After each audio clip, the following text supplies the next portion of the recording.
ആ പ്രഭേ, കൂട്ടാനൊക്കെ ആയോ? ആയി വരുന്നു. ആ മോളെ, കുളിയൊക്കെ കഴിഞ്ഞോ? കുളിച്ച്. ആ ഒരു ക്ഷീണം. കുറച്ചേരം പോയി കിടക്കട്ടെ. പോയി കിടന്നാട്ടെ. മക്കളെ, അമ്മയുടെ അടുത്തിന് ഒരുപാടൊന്നും ഇങ്ങനെ പോയി കളിക്കുകയൊന്നും ചെയ്യല്ലോ കേട്ടോ.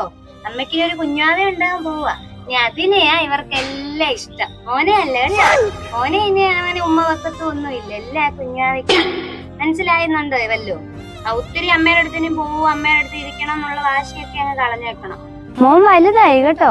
മോനെ ഇനി അവർക്കൊന്നും ശ്രദ്ധിക്കാൻ സമയം കാണത്തില്ല. കുഞ്ഞുവാവയായിരിക്കും എല്ലാവർക്കും ഇഷ്ടം.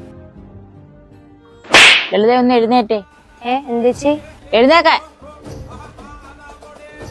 നിങ്ങക്ക് നാണമില്ലേ കൊച്ചു കുഞ്ഞിന്റെ മൂത്ത് നോക്കി ഇങ്ങനെയൊക്കെ പറയാൻ? ഇപ്പോഴത്തെ ഒരു പെണ്ണുങ്ങളുണ്ട്, ഇളയ കുഞ്ഞാവുമ്പോഴത്തേക്ക് മൂത്ത കുഞ്ഞിന്റെ മനസ്സിൽ വിഷം കുത്തി വെക്കുന്ന ഒരു സ്വഭാവമുണ്ട്.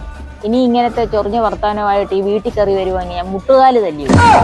അതല്ലേ ഞാൻ ചുമ്മാതല്ല ന്യൂസിലും പത്രത്തിലും ഇങ്ങനെയൊക്കെയുള്ള വാർത്ത വരുന്നത്. കുറെ എണ്ണം ഉണ്ടല്ലോ നാട്ടില്. നീ എത്ര കുഞ്ഞുങ്ങളുണ്ടായാലും ഇവനാ ഞങ്ങളുടെ സ്വത്ത്. ചേട്ടനെ ഇപ്പൊ ഉണ്ണാൻ വരും, ഞാൻ പോയി ചോറ് കൊടുക്കട്ടെ. ശരിയെന്നാ. ശരിയാക്കല്ലേ? ഓരോ എണ്ണം വരും കുറ്റി പറിച്ചോണ്ട്. എന്റെ മോൻ ഇതൊന്നും കേക്കണ്ട കേട്ടോ.